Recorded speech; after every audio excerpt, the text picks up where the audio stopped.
Guys, क्या हाल चाल है आप सबका। मैं खुशांगन वापस आ गया हूँ एक्सप्लोरिंग स्ट्रीट पे एक न्यू वीडियो लेकर। तो भाई मैं गया था अपना पासपोर्ट बनवाने। तो मैं चाहता हूँ कि मैं अपना एक्सपीरियंस आपके साथ शेयर करूँ ताकि जब आप पासपोर्ट बनवाने जाएँ तो आप वो गलतियाँ ना करें जो मैं करके अब भुगत रहा हूँ। ठीक है।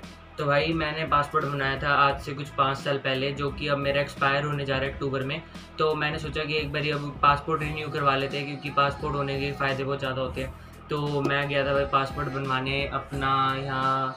पहले आपको वो ऑनलाइन पासपोर्ट सेवा .com की एक वेबसाइट होती है, वहाँ पे आपको गवर्नमेंट की तरफ से वो वेबसाइट मिली पड़ी है। वहाँ पे जाके आपने अपनी पहले डिटेल्स भरनी पड़ती है और पेमेंट करनी पड़ती है अपॉइंटमेंट के लिए। अपॉइंटमेंट आपको भाई मैसेज आ जाएगा, आपके नंबर जो भी आप वहाँ पे डालोगे, वहाँ पे आपके 1 रुपये वाले जो मैसेज होता है वहाँ पे मैसेज आ जाएगा आपको कि आपकी अपॉइंटमेंट XYZ जगह पे है, XYZ टाइम पे, XYZ डेट को। ठीक है भाई, मेरी थी यही कुछ, मेरे ख्याल 17 अगस्त को थी शायद। तो मैं 17 अगस्त को अपने सारे डॉक्यूमेंट्स लेकर गया।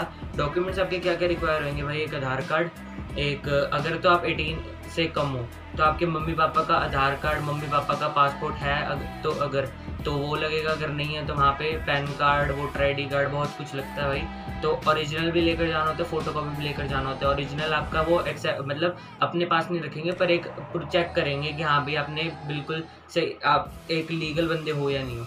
तो भाई मैं क्या क्या लेकर गया था? अपना आधार कार्ड लेकर गया था, अपने मम्मी का आधार कार्ड लेकर गया था, पापा का आधार कार्ड लेकर गया था, पासपोर्ट भी लेकर गया था भाई मैं, हम तीनों का। और क्या लेकर गया था? हाँ, अगर आपने 10th क्लियर कर दी है तो आपकी मार्कशीट लगेगी 10th क्लास की, जो कि स्कूल से मिलती है भाई। स्कूल की मार्कशीट जरूर एक बार स्कूल में जाना। अगर आप तो ऑनलाइन निकलवा लेते होगे वेबसाइट से, वो भाई वहाँ पे वैलिड नहीं होती। मैं लेकर गया था, वो वैलिड नहीं है वहाँ पे।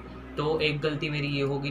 अब मैं यहाँ पे वापस फिर अब मेरे को दूसरी डेट मिली है, तो मैं उस दिन की आपको पूरी वीडियो बना दूंगा कि कैसे जाना होता है, क्या रास्ता है क्या नहीं। काफ़ी सारे सेंटर्स होते हैं। मेरा तो पड़ा था भाई अभी यहाँ पे शायद शालीमार बाग, मेरे को ध्यान नहीं है भाई। यहाँ पे कहीं पड़ा था, हाँ इधर ही कहीं पड़ा था, पीरागढ़ी से आगे। तो मैं गया था भाई कुछ 150 में ऑटो करके विकासपुरी से।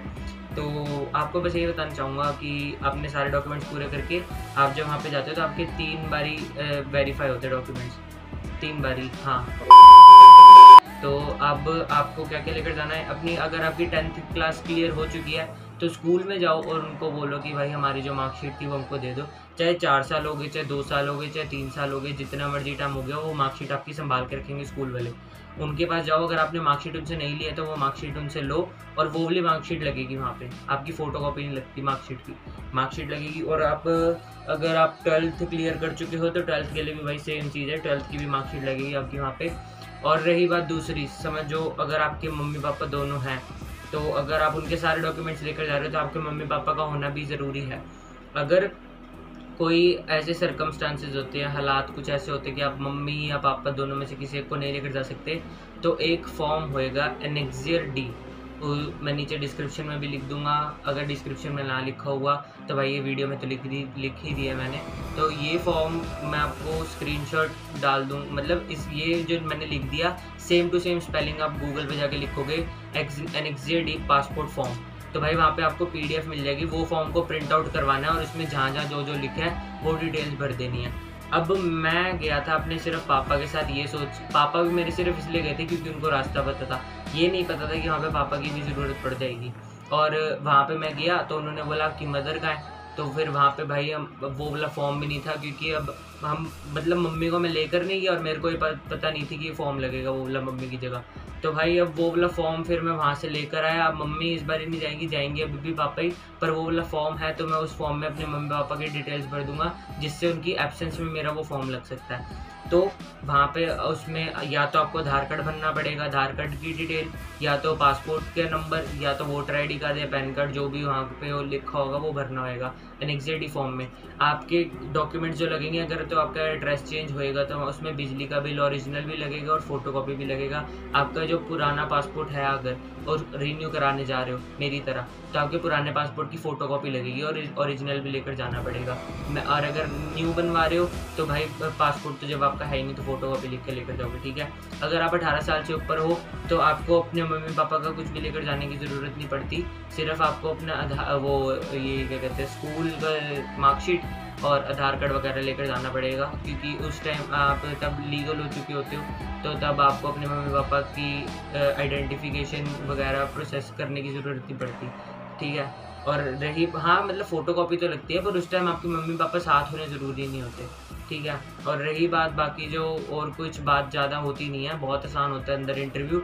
पहले फर्स्ट इंटरव्यू में तो आपको सिर्फ टोकन लेना होता है, तो वो इंटरव्यू में आपसे कुछ बात नहीं करते। सेकंड इंटरव्यू में आपकी फ़ोटो क्लिक होती है, जो कि पासपोर्ट के अंदर लगती है, जैसे आधार कार्ड पे हमारी लगी पड़ी है। तो वहाँ पे वो जो बंदे बैठे होते हैं वो तो बहुत ज़्यादा पोलाइट बात करते हैं। जो बंदे थर्ड स्टेज पे होते हैं वो थोड़ी और हार्ड चेकिंग करते हैं, और उन्होंने ही मेरी फ़ाइल को पॉज कर दिया और अब मेरे को 1 महीने की एक्सटेंड होकर आगे की डेट मिली है। तो यही बस मैं भुगत रहा हूँ, कुछ और भुगतने वाला है नहीं। और जब आपकी फ़ाइल वहाँ पे ओके हो जाएगी, जो कि मेरे को लगता है 100% की ओके हो जाएगी, तो जैसे ही वहाँ से फ़ाइल ओके होएगी, फिर उसके बाद मेरे को एक डेट दी जाएगी कि इस डेट पे आपके एड्रेस पे पुलिस वाले आएंगे। तो उस डेट पे आपका घर होना बहुत ज़्यादा ज़रूरी है, क्योंकि पुलिस वाले घर आते हैं चेक करने के लिए कि हमने जो एड्रेस दिया है वो रियल है या नहीं है। और 2 बंदे नॉमिनी होते हैं, जो बंदे आपके साइन करते हैं कि हाँ भाई हाँ ये बंदा बिल्कुल सही है, लीगल है और हम इसको जानते हैं। तो आपको 2 नॉमिनी और अपने एड्रेस जहाँ जो उनसे वहाँ पे फिलअप करें वहाँ पे होना उस दिन पे जब पुलिस वाले आने होते हैं तब बहुत ज़्यादा ज़रूरी है। डेट से 1 दिन पहले भी आ सकते हैं, 1 दिन बाद भी आ सकते हैं, क्योंकि भाई अगर कोई बंदा इलीगल है तो मतलब उसने जो एड्रेस दिया है तो वो वहाँ पे क्यों रहेगा, है ना। तो इसलिए वो डेट से 1 दिन पहले भी आ जाते हैं कभी चेक करने के लिए सरप्राइजली, या डेट के अगले दिन भी आ सकते हैं। Most of the cases date पे ही आते हैं, पर कभी कभी आगे पीछे भी आते हैं, ताकि सरप्राइज अटैक हो जाए। अगर तो बंदा इलीगल होगा तो उसी टाइम पकड़ा जाए कि तूने गलत एड्रेस दिया, ठीक है। तो वहाँ पे होना बहुत ज़्यादा ज़रूरी, नहीं तो बैड इंप्रेशन पड़ता है, फाइल कैंसिल भी हो सकती है। तो बस ये था, और कुछ ज़्यादा बातें थी नहीं। और अब एक्सप्लोरिंग स्ट्रीट पे न्यू वीडियोस बहुत जल्दी आने वाली हैं, तो सब्सक्राइब, लाइक, शेयर, कमेंट कर देना अगर वीडियो पसंद आई हो। और वो जो मैं अभी जाऊँगा वहाँ पे मेरे ख्याल सितंबर में है, 13 सितंबर को है। तो जब मैं जाऊँगा तो अगर आप बोलते तो उसका ब्लॉग मैं बना दूँगा कि वहाँ पे क्या क्या होता है, मैं आपको दिखा दूँगा। ओके, तो stay healthy, stay safe, and corona ख़त्म हो चुका है तो घूम लिया फिर लिया करो भाई, ठीक है। Okay bye.